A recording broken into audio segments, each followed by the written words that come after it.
O século XVIII foi, embora a teoria da gravitação de Newton seja do século XVII, o século XVIII explorou esta equação que vocês estão vendo no quadro, que que vocês já conhecem, ou seja, a expressão da força de atração gravitacional, que é proporcional ao produto das massas envolvidas e inversamente proporcional à distância ao quadrado entre essas massas. Isso explicou o universo conhecido ou observável daquela época. Terceira lei de Kepler. O raio da órbita ao cubo dividido pelo período da órbita ao quadrado é igual a uma constante. 4 é uma constante, ninguém discute. Π é uma constante, ninguém discute. G é a constante universal da gravitação. E M, maiúsculo, é a massa do Sol. Por exemplo, se nós estamos pensando nas órbitas dos planetas. Falta um detalhe aqui. G. Qual que é o valor de G? Gzão. Se vocês lembrarem aqui na lousa, esta razão, esta constante, que é a razão do raio ao cubo das órbitas sobre o período ao quadrado das mesmas, é um produto massa do Sol, para os planetas do sistema, vezes G. Eu não conheço a massa do Sol. E eu não conheço G também. Então é um produto de duas coisas desconhecidas. Eu precisava saber esse valor de G ainda. Precisava saber esse valor de G ainda, Então a gente pode medir a distância Sol-Terra, a duração de 1 ano. A gente sabe qual que é essa razão, mas essa razão é um produto de duas coisas. E a gente não pode chegar lá e colocar uma balança lá para medir a massa do Sol. Outros problemas parecidos também aparecem esse G como incógnita. Por exemplo, esta força de atração gravitacional sobre um objeto de massa m perto da superfície da Terra é a força-peso, é mg. Então eu consigo a massa do objeto eu desprezo, o raio da Terra Erastótenes já tinha medido com razoável precisão antes de Cristo, na Grécia Antiga, e Gzinho a gente mede no Laboratório de Física 1. Ok? Mas, sem saber o valor da constante universal da gravitação, uma coisa importantíssima, que é saber a massa da Terra, tal qual importante saber a massa do Sol, e conseguir com isso medir ou estimar a massa das estrelas, foi um avanço fantástico na astrofísica, faltava conhecer esse valor de G. Como é que a gente obtém esse valor de G? Fazendo experimento. O primeiro cara que fez esse experimento foi Henry Cavendish. Um físico inglês, não se chamavam físicos naquela época ainda, eram filósofos naturais ou alguma coisa assim. Mas olha que interessante, a teoria da gravitação universal, embora o Principia Mathematica tenha sido publicado em 1687, essa formulação já vem de muito antes. Foi daquele ano miraculoso, não de Einstein, que foi em 1905, talvez vocês se lembrem, mas o ano miraculoso de Newton, que durante um período de peste em Londres, ele se refugiou num sítio para escapar disso, ficou 1 ano lá e criou uma série de coisas interessantes, porque ele não tinha talvez mais o que fazer. Entre eles, os princípios, os fundamentos da teoria da gravitação universal. Mas, mais de um século depois. Então, se eu não sei o valor dessa constante, como é que eu sei que ela é uma constante e que minha teoria está certa? E aí, então, que esta animação aqui, que depois vocês podem acessar, mostra como é que essa experiência de Cavendish, que aliás está ilustrada aqui, foi feita. Ele tinha o valor é esse aqui, essa constante aqui. Ele tinha uma balança de torção, simplesmente uma haste com pendurado um elástico aqui, qualquer coisa, que se você move assim, tem uma força de restituição da mola, só que ela fica torsionando assim. E o que ele fez? transformou essa haste num halteres com duas massas em cada ponta e aproximou massas maiores, esféricas. Tá? Eu só ilustrei uma aqui, mas teria da outra do outro lado. E aquilo lá, essa força de atração gravitacional muito débil entre as duas massas, fazia com que esta balança de torção vibrasse, oscilasse com um certo período. E medindo esse período, verificando que aumentando a distância se modificava como se essa força de atração gravitacional fosse com um quadrado, tal, as massas ele já media, só sobrava uma incógnita, que é a própria constante da gravitação.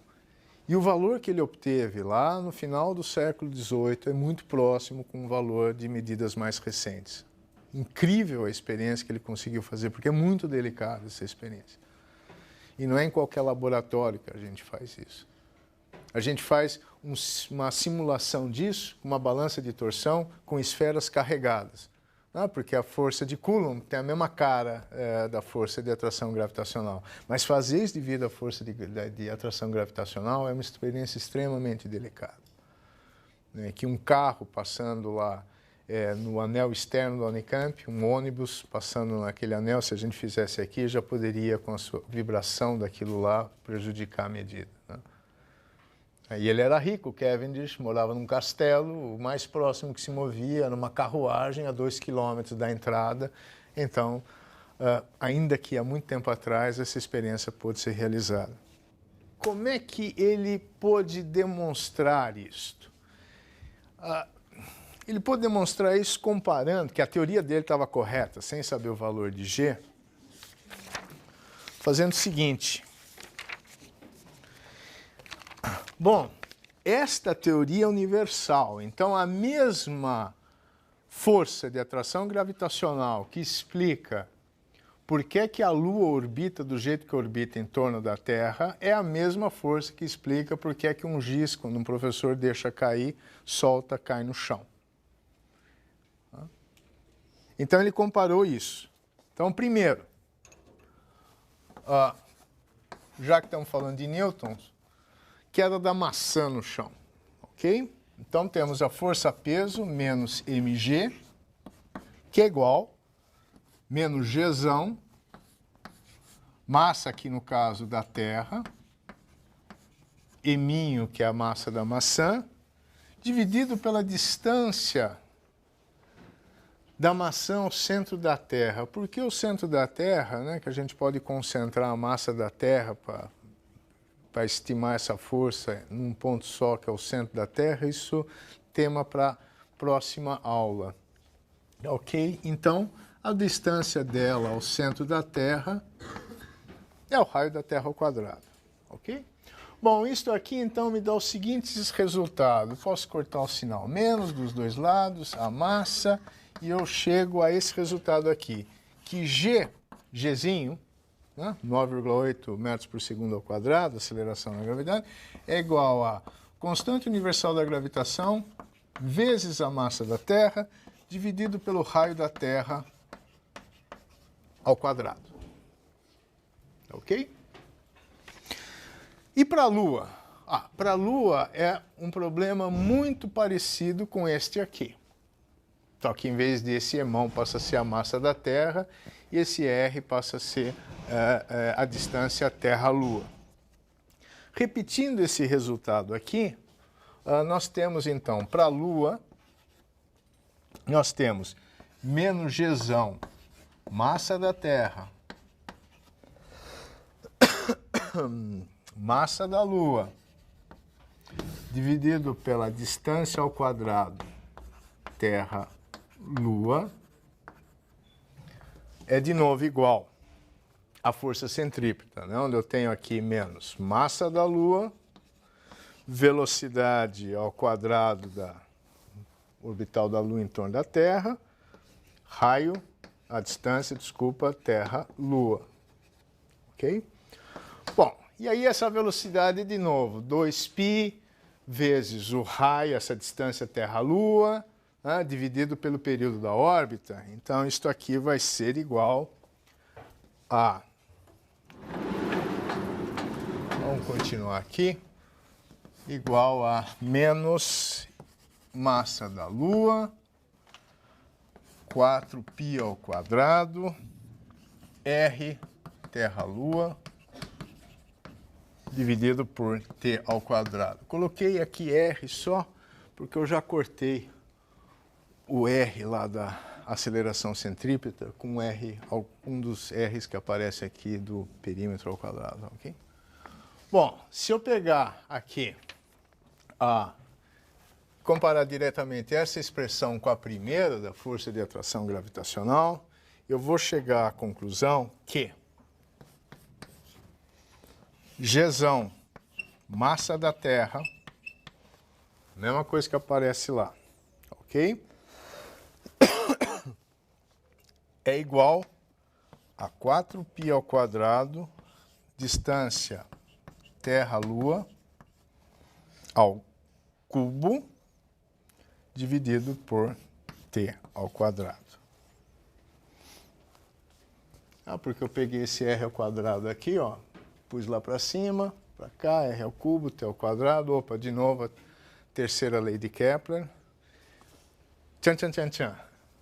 Eu tenho que isto aqui, que envolve 4 que eu conheço, π que eu já conheço. Distância Terra-Lua era uma medida astronômica que já tinha sido feita com bastante precisão.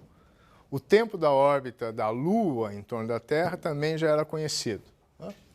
Isto aqui, ó, é igual a G vezes, perdão, raio da Terra ao quadrado. Tá vendo? G vezes o raio ao quadrado da Terra é igual a Gzão vezes a massa da Terra.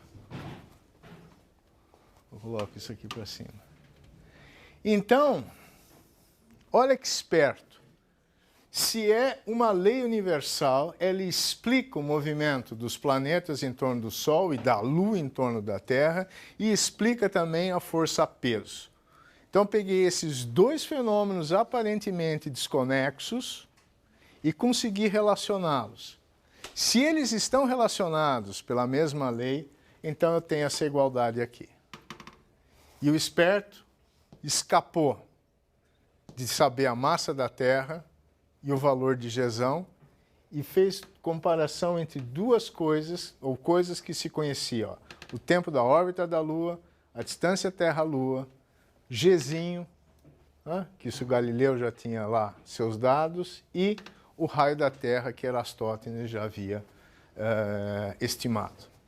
E, se vocês forem para casa ávidos de mais conhecimento e substituírem os números ali dos valores conhecidos, vocês vão ver que, de fato, essa igualdade é satisfeita. E, com isso, Newton conseguiu demonstrar a validade da sua teoria sem saber o valor dessa constante, cuja estimativa veio apenas mais de um século depois. Mais uma vez, como nós estamos falando de física, uma medida experimental. Agora vamos tentar aplicar isso que nós conhecemos. E aí, então, gravitação usando massas pontuais. Beleza. O que é uma massa pontual? Grosso modo, é uma massa, toda massa ocupa algum volume, mas que é muito pequenininho comparado com a distância entre elas. Então a gente pode desprezar, digamos, o tamanho dessas massas. É o que está ilustrado aqui, ó. R é a distância aqui. Está faltando alguma coisa. A expressão R está aqui, a distância entre as massas, M1 e M2. É só substituir, fica todo mundo feliz. Agora a gente já sabe o valor de G, que é 6,67 vezes 10. E todo mundo feliz. Porém, e se eu tenho objetos com uma forma esquisita ou não, mas cujas dimensões eu não posso desprezar em relação à distância, como está aqui. Aí nós precisamos lidar com uma distribuição de massa e atração gravitacional dessas distribuições de massa. Em princípio, não muda nada. O problema só é que o cálculo fica um pouco mais complicado. E aí nós apelamos, de novo uma palavra que retoricamente tem um apelo, mas que cientificamente não se justifica, não é uma apelação. Nós usamos, porque depois podemos demonstrar que de fato funciona, o princípio de superposição de forças, que diz o seguinte, que a força resultante é igual à força, é a somatória de todas as forças sobre esse corpo. Então, no caso, eu vou ter aqui estas massas azuis fixas e no meio uma massa livre. E a única força que conta aí é a força de atração gravitacional entre elas. Então, para onde que vai essa massa, massa vermelha? Bom, eu tenho que ver qual que é a força de atração dessa massa sobre essa massa devido a essa massa azul aqui, da outra, da outra, da outra, da outra, da outra. E a força resultante, bom, eu tenho que fazer a conta para saber para onde que ela vai ser acelerada. O princípio de superposição, ele não é assim, ele funciona, ele é válido, mas não é um resultado trivial, não. Por quê?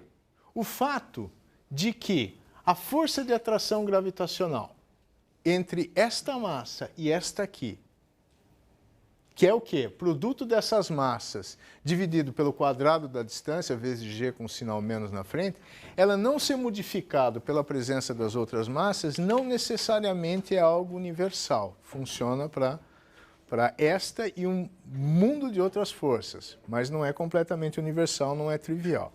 E tem outro problema que a gente pode pensar aqui, que é o seguinte, e se essas massas azuis não estão livres? Se elas também podem se mover e se movimentar? Aí eu tenho um problema chamado de poucos corpos. Eu posso pôr um monte de outras massas aí, eu vou ter um problema de muitos corpos. E esses, seja em física clássica, seja em mecânica, eletromagnetismo ou em mecânica quântica, são dificílimos de resolver.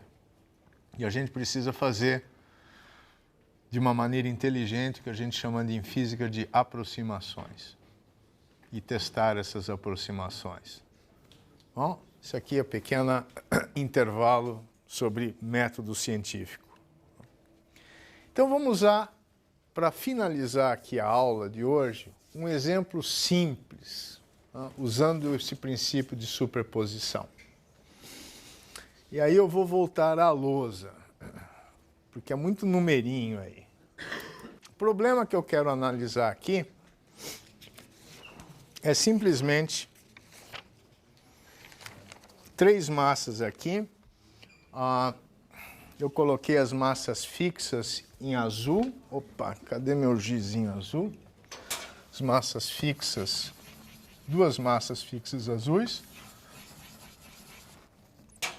E uma massa vermelha que pode se mover. Isso aqui é a massa M1, massa M2, essa aqui é a massa M minúsculo, tá ok? E obviamente três pontos ou três corpos definem um plano, tá? Então estão no mesmo plano, no plano da lousa aqui. E aí eu quero saber como é que eles... Qual que é a força resultante sobre essa massa aqui? Muito bem, então vamos lá. Eu primeiro tenho que definir aqui um referencial de como lidar com esse problema. Então, eu vou primeiro ver aqui linhas que unem essas massas. Okay? E aqui eu vou usar uma linha auxiliar, que vai a distância desta massa, essa linha que une as massas azuis, eu chamo Z, a distância da massa 2 a esse ponto eu chamo... Opa, vou trocar aqui. Não sei porquê, as minhas notas estão ao contrário. Vou chamar de A. E a distância da massa 2 a esse ponto em que a linha Z cruza essa horizontal, eu vou chamar essa distância de B. Bom, qual que é a força que esta massa aqui exerce sobre essa massa aqui?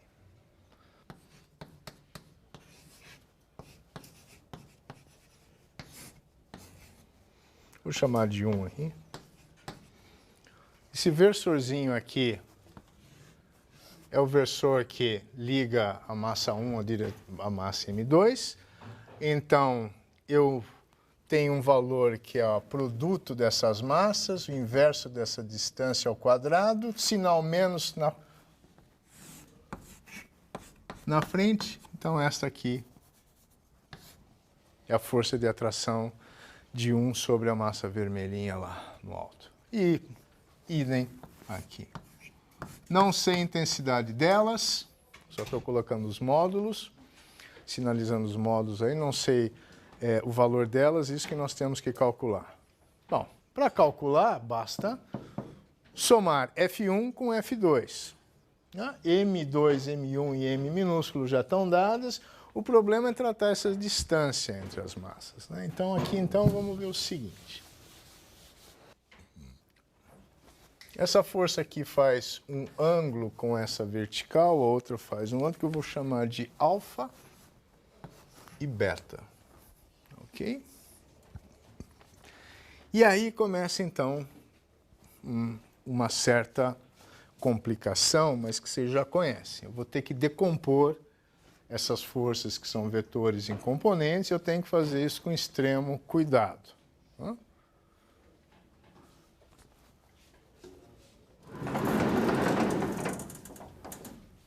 E aí, vamos lá. Componente F1Y, ou seja, na direção Y, ou seja, na vertical, vai ser igual a menos G M1 M. Agora, vamos lá. Qual que é a distância?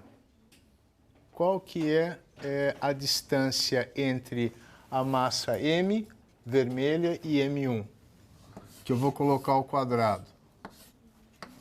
É simplesmente a raiz quadrada de Z ao quadrado mais A ao quadrado. Pitágoras. Correto? Agora, na direção Y, a componente na direção Y tem que multiplicar isso por cosseno daquele ângulo alfa. Ok? Bom, mas qual que é esse cosseno de alfa? Cosseno de alfa é simplesmente, a gente vê a construção lá, Z sobre a hipotenusa, que é a raiz quadrada daquele triângulo Z ao quadrado mais A ao quadrado. E a componente X desta força é igual a, vou escrever direto, M1, M, sobre raiz quadrada de Z ao quadrado mais A ao quadrado, seno de alfa, onde seno de alfa é igual a A, de novo, sobre a hipotenusa do mesmo triângulo.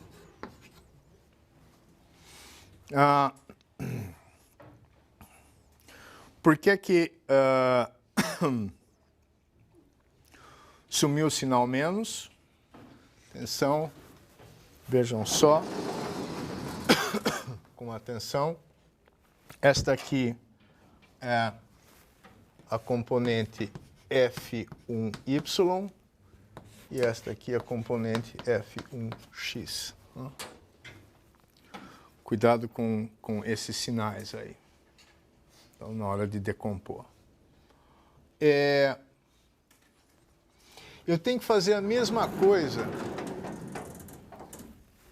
com a força da massa 2. Mas eu acho que com esse caminho das pedras aí, a gente talvez possa economizar o giz e mostrar que o resultado é muito parecido.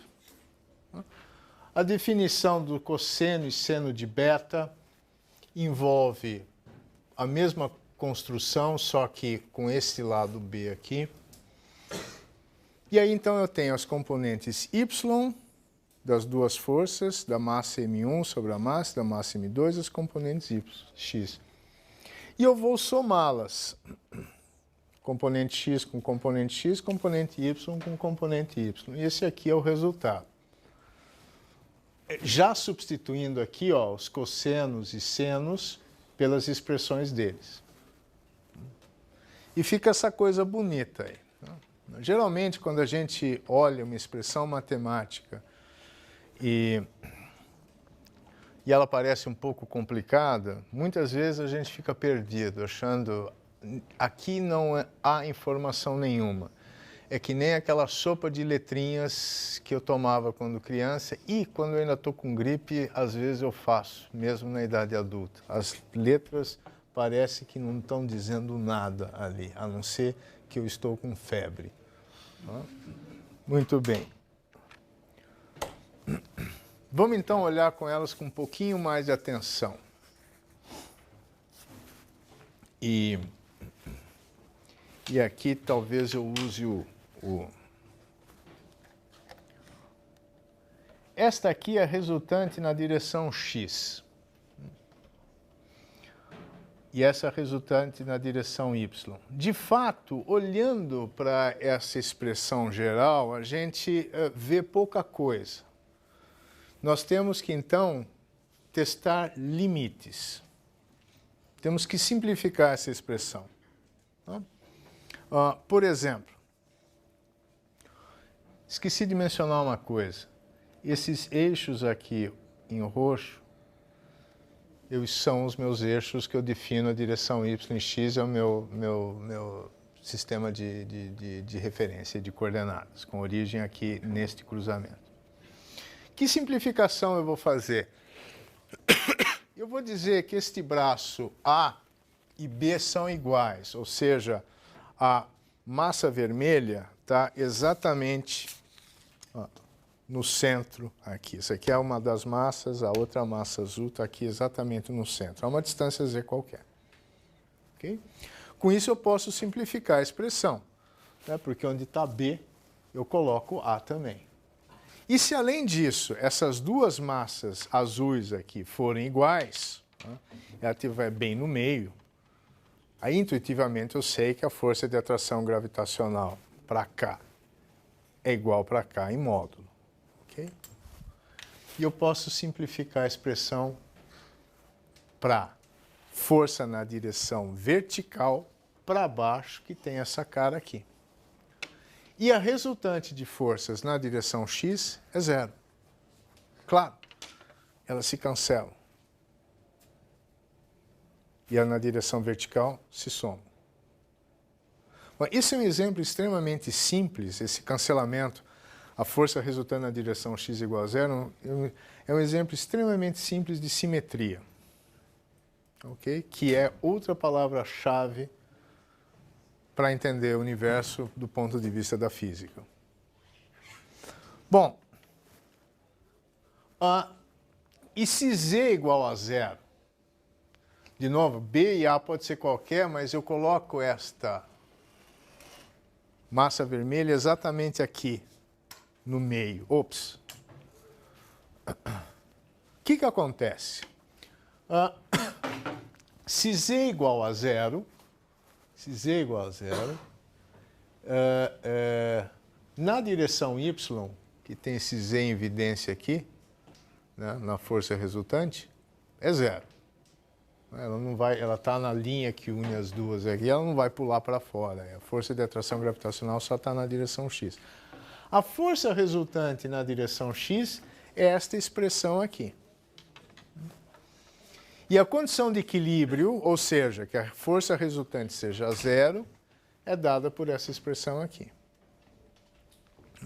Se as massas forem iguais, M1 for igual a M2, então ele vai ter que estar exatamente no centro.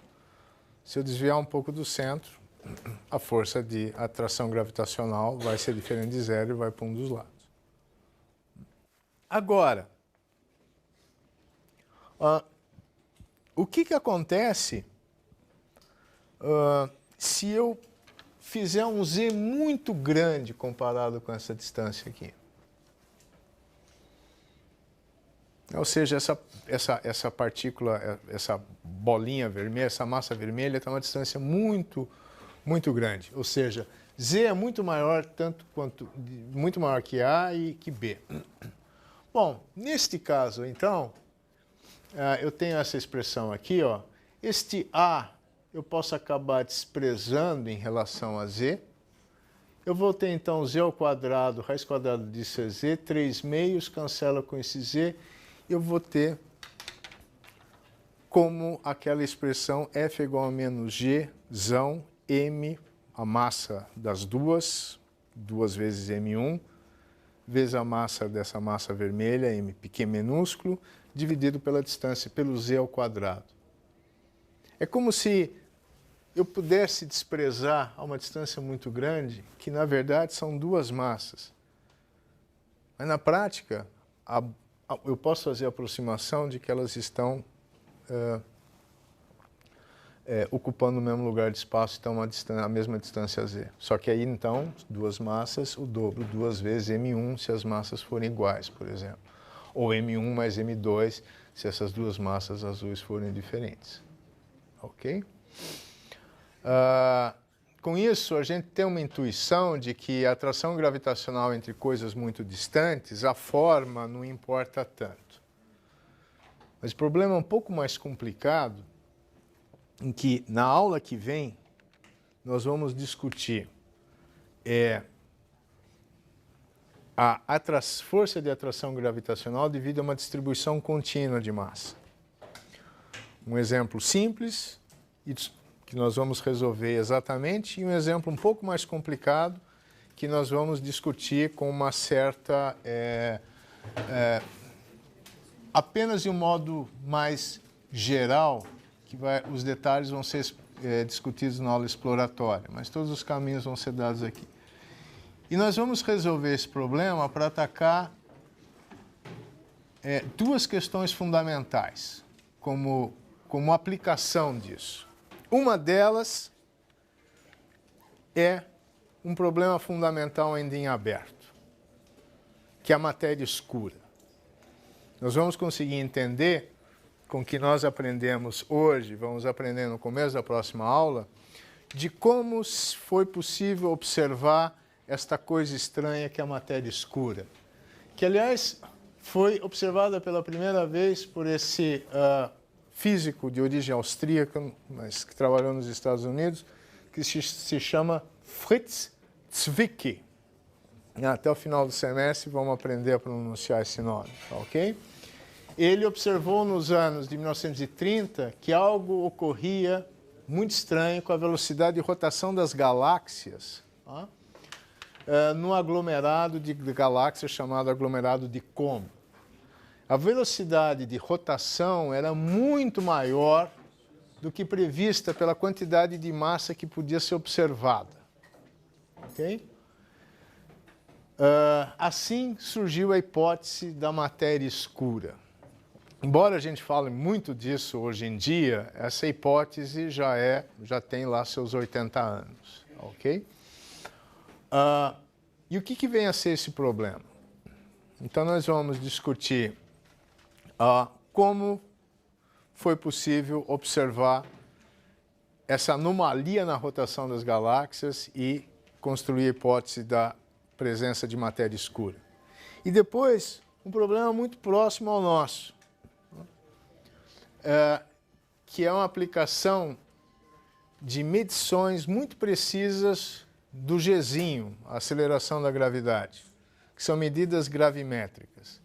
E isto aqui é um trabalho que mostra essas variações do Gzinho nessa escala de cores, identificando aqui a bacia de Santos.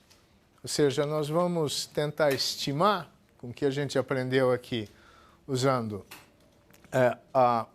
o que a gente vai aprender de força de atração gravitacional para distribuições de massa, mais o princípio de superposição, se essas medidas gravimétricas feitas pela Petrobras para tentar localizar o pré-sal, de fato, os números são consistentes com o que a gente pode esperar, através de modelos simples, ok? Então, agradeço a atenção de vocês. Até a próxima aula.